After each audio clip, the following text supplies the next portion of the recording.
எனதன்பு மிதுன ராசிக்கார நேயர்களுக்கு எனது இனிய வணக்கங்க. நம்ம இன்னைக்கு வீடியோ பதிவுக்குள்ள முழுமையா போறதுக்கு முன்னாடி முருகரை மனதார வணங்கிட்டு வீடியோ பதிவுக்குள்ள போகலாங்க.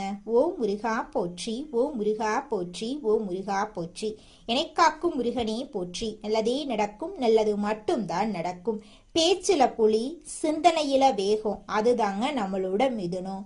ஒரே நேரத்துல பல விஷயங்களை கையாளும் திறன் இவங்க கிட்ட இயல்பாகவே இருக்கு. ஆர்வமும் அறிவும் கலந்த குணமா இவங்களோட குணம் இருக்கு. எங்கிருந்தாலும் கலகலப்ப உருவாக்கக்கூடிய தன்மை இவங்க கிட்ட அதிகமா இருக்கு. இவங்களுடைய பேச்சின் மூலமா எதிரிகளை கூட இவங்க எளிதில் நண்பனா மாத்திருவாங்க. அனைத்து உறவுகளுக்கும் எனது அன்பான தமிழ் புத்தாண்டு நல்வாழ்த்துக்களுங்க. இந்த தமிழ் புத்தாண்டு பராப வருஷம் பிறந்திருக்கு. ஒவ்வொரு தமிழ் புத்தாண்டுலையும் ஜாதக ரீதியா ஜோதிடத்துல கட்டங்கள்ல நிறைய மாற்றங்கள் ஏற்படும். அதுல இந்த காலகட்டத்துல சூரியன், சந்திரன், அங்காரகன், புதன், குரு, செவ்வாய், சுக்கிரன், சனி, ராகு, கேது ஆகிய கிரகங்கள் இந்த வருஷத்துல எப்படி சஞ்சாரம் செய்ய போறாங்க, அதற்கு எப்படி நமக்கு பலன்கள் கிடைக்க போறது அப்படிங்கறத பத்தி இப்ப நாம தெரிஞ்சுக்க போறேங்க. விதவிதமான யோசனைகளை இப்ப நான் சொல்ல போறேங்க. நல்லா கவனிங்க. யோசனைகளை சொல்ல போறேன், பிடிச்சவங்க அதை பின்பற்றுங்க. இதையே நம்ம தாரக மந்திரமா எடுத்துக்கிட்டு உள்ள போயிடலாங்க. அதுவே நமக்கு லாபமா இருக்குங்க. நமக்கு இந்த யோசனையெல்லாம் பிடிக்காதுங்க. அறிவுரை கிடையாது, எப்படி நடந்துக்கணும்னு அறிவுரை கிடையாது. யோசனைங்கிறது நம்ம வெற்றி பெறதுக்கு ஒரு அழகான பாதை. நம்ம ஒரு புத்தாண்டு அப்படின்னா என்ன பண்ண போறோம்? நல்லா கவனிங்க. காலையில எழுந்திருக்கிறோம். நியூ இயர் தமிழ் புத்தாண்டு காலண்டரை கிழிப்போம். அவ்வளவுதான். வருஷா வருஷம் இது நடக்கும். வேற இதை தாண்டி வேற எதுவும் நடக்க போறது இல்ல. இந்த காலண்டர்ல ஒரு பேப்பர் மாறும். புத்தாண்டு பறந்துருச்சு, எல்லாம் சந்தோஷம். அப்படி திரும்பி பாருங்க, நம்ம வீட்டுல நேத்து ராத்திரி யாரெல்லாம் கோபமா இருந்தாங்களோ அவங்கெல்லாம் அதே கோபத்தோட தான் இருப்பாங்க. நம்ம சொந்தக்கார யாரெல்லாம் நம்ம மேல வன்மமா இருந்தானோ அவனும் அதே மாதிரி தான் இருப்பான். நமக்கு இருக்கிற நண்பர்கள் எல்லாம் நமக்கு பழைய கடனை கொடுக்காம நம்மளை ஏமாத்திக்கிட்டு இருந்தானா அப்படியே தான் இருப்பான். ஏற்கனவே 4 பேரு புதுசா பழசா ஏமாத்தி இருப்பான். இப்ப புதுசா ஏமாத்திருக்கு ஒருத்தர் ட்ரை பண்ணிக்கிட்டே இருப்பான். ஸோ இப்ப புத்தாண்டு பிறந்திருக்கு. ஏதாவது மாறணும்னு நினைச்சா நான் மட்டும்தான் மாறணும். நான் நாளையில இருந்து நல்லவனா இருக்கணும்னு நானா நினைக்கிறேன். இல்ல நாளையில இருந்து நல்ல கணக்க போடணும்னு நினைக்கிறேன். நாளையில இருந்து நான் இப்படியெல்லாம் திட்டமிட்டு வெற்றி பெறணும் அப்படின்னு நினைக்கிறேன். நான் நினைக்கிறதுனால மட்டும் என்ன நடக்க போகுது? கொஞ்சம் யோசிச்சு பாருங்க. இந்த சமூகத்துல முதல்ல ஒவ்வொரு குடும்பத்திலையும் அங்க உங்களுக்கு ஒரு 4 பேராவது ஒரு குடும்பத்துல இருப்போம். குறைஞ்சது 3 பேராவது இருப்போம். 3 பேர் இருக்கிறதுனாலதான் புருஷன் பொண்டாட்டி ஒரு புள்ள, இதுதான் குடும்பம். புருஷன் பொண்டாட்டி 2 பேராவது ஒரு குடும்பம். இதுக்கு அடுத்தது மாமனார் மாமியார், இப்படி இருப்பாங்க. எல்லாரும் மாறுவாங்களா? எல்லாருக்கும் முதல்ல இன்னைக்கு புத்தாண்டு தெரியணும். இன்னைக்கு புத்தாண்டு, இன்னையில இருந்து நான் சில சபதங்கள் எடுத்துக்கிறேன். யார் மனசையும் நோகடிக்காம வாழணும்னு நினைக்கிறேன். அதுக்குன்னு எல்லாத்தையும் ஏத்துக்கணும்னு அவசியம் கிடையாது. பிடிக்கலனா ஒதுங்கி இருப்போம். அதுக்கு நம்ம வார்த்தைகளால யாரையும் சுட வேண்டிய அவசியம் கிடையாது. இத நான் மட்டும் மாறி என்ன பலன்? எதிர உள்ளவனும் மாறணும். நாம் எதிர உள்ளவன் செய்யற தப்ப செஞ்சுக்கிட்டே இருப்பான். ஆனா நான் மட்டும் அவனை மன்னிச்சு கொண்டே இருக்க வேண்டும். அப்படின்னா ஒரு நாளும் நமக்கு அந்த புத்தாண்டு புதுசா தெரிய போறது இல்லை. அப்ப புத்தாண்டு அப்படிங்கிறது நம்ம குடும்பத்துல இருக்கக்கூடிய ஒவ்வொருத்தவங்களும் நம்ம கிட்ட இருக்கிற குறைகளை குறைஞ்சபட்சம் நீக்கிறதுக்கு முயற்சி பண்ணணும். குறைஞ்சபட்சம் நீக்கிறதுக்கு சில நிறைகளை நாம அதிகபட்சம் எடுத்துக்கொள்றதுக்கு முயற்சி பண்ணணும். அதுக்கு முதல்ல என்ன பண்ணணும்? இந்த பராவ வருஷத்திலிருந்து நாம செய்ய வேண்டிய முதல் ஒரு சபதம், எல்லாரையும் பாராட்ட ஆரம்பிப்போம். எல்லாரையும் பாராட்ட ஆரம்பிச்சுட்டா அவன் ஏதாவது ஒரு சின்ன நல்லது செய்வான். அப்பா ஒரு நல்லது செய்வாரு, அம்மா ஒரு நல்லது செய்வாங்க, பையன் ஒரு நல்லது செய்வாங்க. இப்ப தன்னுடைய மாமனார் மாமியார் ஒரு நல்லது செய்வாங்க, மருமகன் மருமகள், தாத்தா பாட்டி, எல்லா உறவுகளும், நண்பர்கள், நம்மளுடைய முதலாளி, நம்மளுடைய தொழிலாளி ஏதோ ஒரு நல்லது செய்வாங்க. அவங்கள அதை பார்த்து பாராட்ட ஆரம்பிப்போம். பாராட்டக்கூடிய மனம் அப்படிங்கிறது வருகிறதோ மகிழ்ச்சி தானா வந்துடும். மகிழ்ச்சி தானா வரும் பொழுது இந்த புத்தாண்டு சிறக்க ஆரம்பிக்குங்க. புத்தாண்டுடைய பிறப்பே மகிழ்ச்சியுடைய நிலைத்தன்மையில தாங்க இருக்கு. உங்க வாழ்க்கையில நல்லதெல்லாம் இந்த புத்தாண்டிலிருந்து அடுக்கடுக்காக நடக்க போகுதுங்க. அப்ப இன்னையிலிருந்து நம்ம என்ன பண்ண போறோம்? உலகம் முதல்ல மாறும். அப்படின்னா தான் முழு புத்தாண்டையும் நம்மளால அனுபவிக்க முடியும். நான் மட்டும் மாறிட்டு புத்தாண்டை முழுசா அனுபவிக்க முடியாது. ஆனா நம்ம ஒரு ராசியில பிறந்திருக்கோம். இந்த ராசியில இந்த கிரகங்கள் எல்லாம் இப்படி இருக்கும்போது நாம சில விஷயங்களை ஃபாலோ பண்ணிட்டோம்னா ஓரளவுக்கு மற்றவங்களோட நாம மிங்கிள் ஆக முடியும். அப்ப மிங்கிள் ஆகிறதுனால இந்த வருஷத்தை கடக்க முடியும், வரக்கூடிய பிரச்சனைகளை கடக்க முடியும். அப்ப பிரச்சனைகளை எப்படி கடக்கிறது அப்படிங்கிறத விட பிரச்சனைகளை தடுத்து அதை கடப்போம் அப்படிங்கிற உயர்ந்த எண்ணத்தோட இப்ப நாம வாழ்க்கையில நடக்கக்கூடிய ஒவ்வொரு பிரச்சனைகளுக்கும் தீர்வுகளை கண்டுபிடிச்சு முயற்சி பண்ணா நிச்சயமா நம்மளால வாழ்க்கையில கூடிய விரைவில் வெற்றி அடைய முடியுங்க. இந்த வருஷத்தை பொறுத்த வரைக்கும் மிதுன ராசிக்காரர்களுக்கு அதிர்ஷ்டம் அதிகரிக்கக்கூடிய வருஷமா இருக்கு. அதிர்ஷ்டத்துடைய உச்சமே நம்ம பார்க்கலாம். அம்மா எனக்கு இதெல்லாம் விருப்பம், இப்படியெல்லாம் இருக்கணும், நான் ரொம்ப நாளா சில கனவுகள் எல்லாம் கண்டு வச்சிருக்கேன், இந்த கனவெல்லாம் எனக்கு நடக்குமா அப்படின்னா கண்டிப்பா அப்படிப்பட்ட கனவுகளை நடத்தி கொள்ளக்கூடிய சில நல்ல வாய்ப்புகள் இந்த மிதுன ராசிக்கு ஏற்பட போகுது. ஆமாங்க, அதிர்ஷ்டத்தை பத்தி நிறைய நம்ம தெரிஞ்சுக்கலாம். சும்மா சாதாரணமா வீட்டுல பேசும்போது நம்மளோட மிதுன ராசிக்காரங்க இந்த வருஷத்துல பராப வருஷத்தை பொறுத்தவரை மிதுன ராசி பேசும்போதே நான் இதெல்லாம் வாங்க போறேன், நான் புதுசா வீடு கட்ட போறேன், நான் டபுள் டோர் பிரிட்ஜ் வாங்க போறேன், நான் புதுசா வேலைக்கு போக போறேன் அப்படின்னு சொல்லுவாங்க.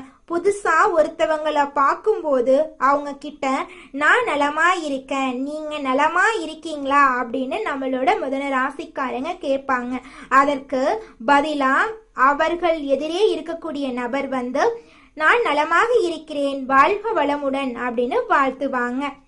இவங்க பேசும் பேச்சிலேயே அனைவருடைய வாழ்த்தையும் இவங்க கேட்காமலேயே அனைவரும் வாழ்த்து மாதிரி இவங்களுடைய ஒவ்வொரு பேச்சும் ஆரம்பிக்க போகுது. இவங்களுடைய பேச்சிலேயே இவங்களுக்கு நல்லது நடக்க ஆரம்பிக்க போகுது. நம்மளுடைய மிதுன ராசிக்கு 10வது வீட்டுல போய் நம்மளோட சனி பகவான் உட்கார போறார். சனி பகவான் நம்மளுடைய பலத்தை நம்ம தீர்மானம் பண்றதுக்கான பிளானை கொடுக்க போறார். மிதுன ராசிக்காரர்களே, நீங்க வீடு கட்டணும்னா ஆசைப்படி வீடு கட்டிக்கோ, நீ கல்யாணம் பண்ணிக்கணும்னா நீ ஆசைப்படுறவங்களை கல்யாணம் பண்ணிக்கோ. மிதுன ராசிக்காரர்களே, இந்த காலகட்டத்துல உங்களால செய்ய முடியாது, பேச முடியாது அப்படிங்கிற திங்கிங்கெல்லாம் நீங்க போக வேண்டாங்க. இந்த வருஷத்துல உங்க வாழ்க்கையில தடைபட்ட அனைத்து காரியங்களுமே தங்கு தடையின்றி நடக்க போகுது. கல்வியில முன்னேற்றம் ஏற்பட போகுது. திருமணம் ஆகாதவர்களுக்கு உங்களுக்கேற்ற சரியான வாழ்க்கை துணையோடு திருமணம் நடக்க போகுது. பயணங்கள் மூலம் உங்களுக்கு லாபம் கிடைக்க போகுது. வேலை வாய்ப்புகள் உங்களை தேடி. நாம நல்லா இருக்கணும் அப்படின்னா நமக்கு பிடிச்ச விஷயங்களை நாம சிந்திக்க ஆரம்பிப்போம். பிடிச்ச விஷயங்களை மட்டும் செய்யலாம், நமக்கு பிடிச்ச மாதிரி வாழ ஆரம்பிப்போம். மற்றவங்களை ரொம்ப மைண்ட்ல எடுத்துக்கிட்டு நம்மளோட சந்தோஷத்தை தொலைச்சிட வேண்டாம். இந்த உலகம் ஒரு சூது கவக்கூடிய உலகமா இருக்கு. இந்த குடும்பங்கள் சூது கவக்கூடிய குடும்பங்களா இருக்கு. குடும்ப உறுப்பினர்களும் அப்படித்தான் நடந்துக்கிறாங்க. நிறைய பேர் வீட்டுல பொய் சொல்றாங்க, உண்மையா இருக்கிற மாட்டேங்கிறாங்க. ஒட்டு மொத்த ஒரு உலகத்தையும் நம்மளோட ஒரு ஆளால திருத்தலாம் முடியாதுங்க. எல்லோரும் திருந்துறதுக்கு முயற்சி பண்ணாதான் எல்லாரையும் திருத்த முடியும். அதனால இந்த வருஷ பரப்புல இருந்து ஒண்ணு செய்யலாங்க. எல்லோரிடமும் எல்லார்கிட்டையும் எதிர்பார்க்காம நம்ம நடந்துக்கிறத பார்த்து அவங்க நடந்துக்கிற அளவுக்கு நாம சில மாற்றங்களை உண்டு பண்ணுவோம். நம்ம நல்லதா நடந்துக்க ஆரம்பிப்போம். இந்த உலகமும் நல்ல விதமா நடந்துக்க ஆரம்பிக்கும். ஸோ நம்ம விதை எதை போடுறோமோ அதை கண்டிப்பா பயிர் அறுவடை செய்வோம். இந்த வருஷம் ரொம்ப சிறப்பா இருக்கும். எல்லாரும் உடல் நலத்தோட சந்தோஷமான வாழ்க்கைய வாழ போறீங்க.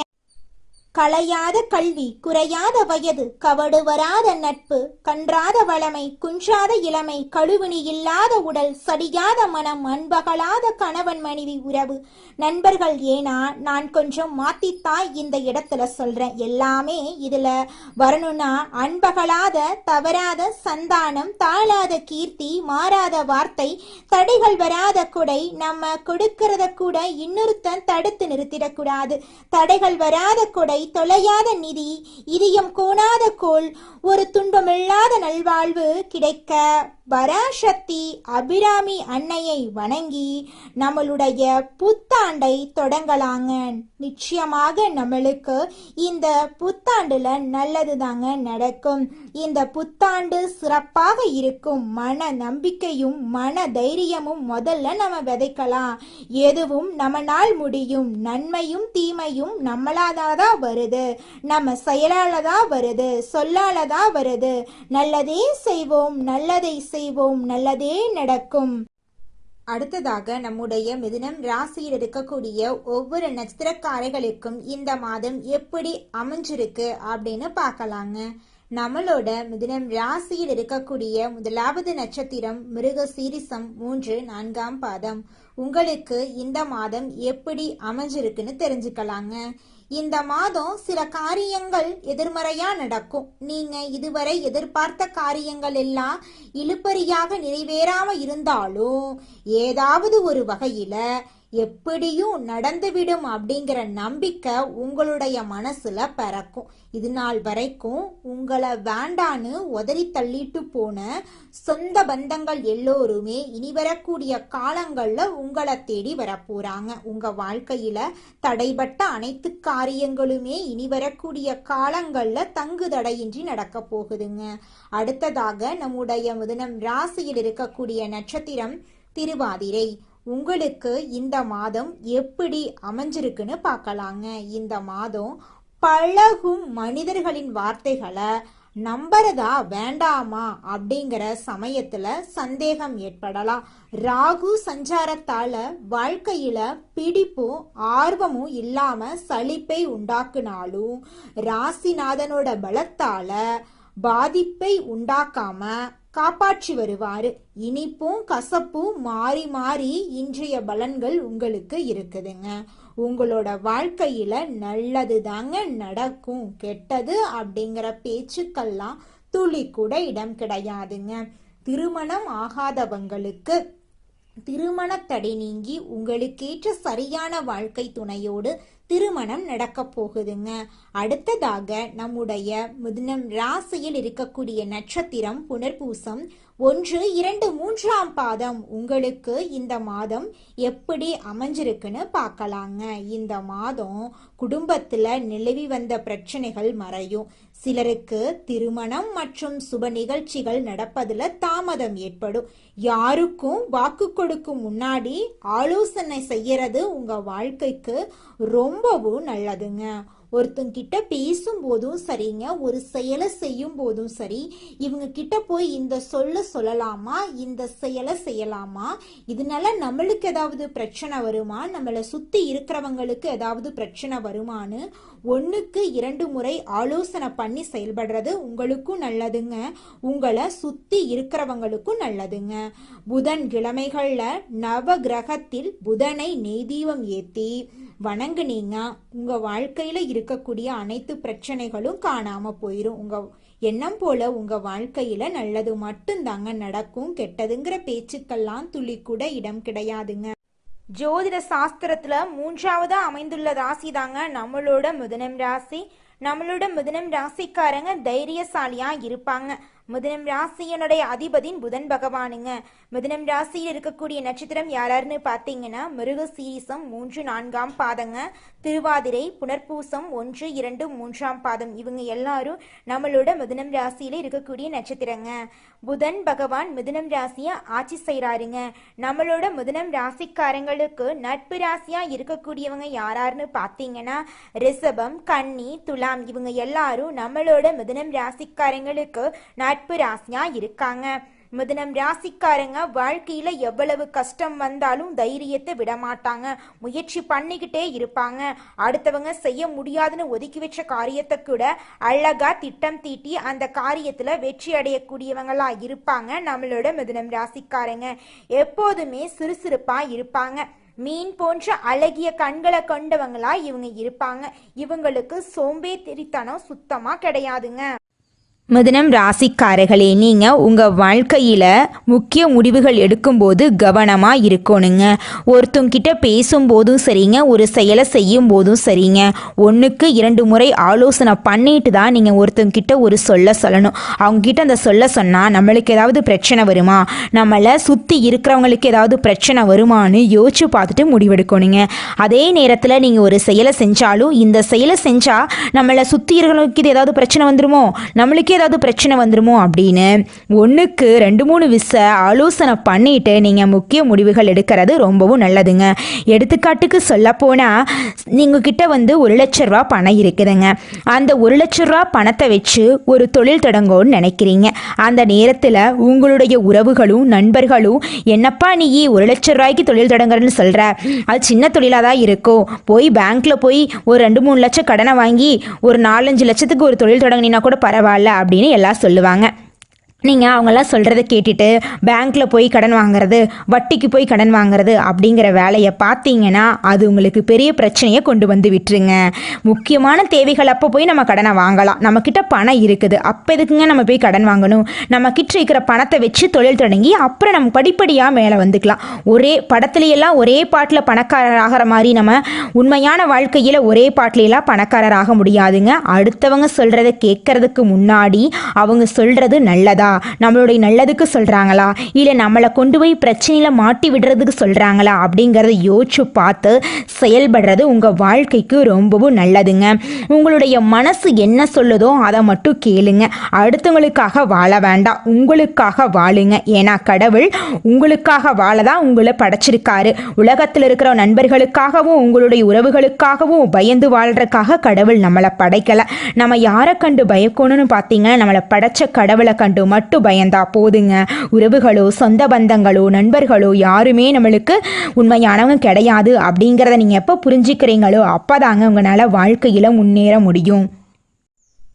உங்க வாழ்க்கையில மேலும் நல்லதெல்லாம் நடக்க நீங்க செய்யக்கூடிய பரிகாரம் என்ன பார்த்தீங்கன்னா, உங்க வீட்டுக்கு பக்கத்துல இருக்கக்கூடிய விநாயகர் ஆலயத்துக்கு போயிட்டு விநாயகர் கிட்ட உங்க வாழ்க்கையில இருக்கக்கூடிய நிறை குறைகளை சொல்லிக்கிட்டு வாங்க.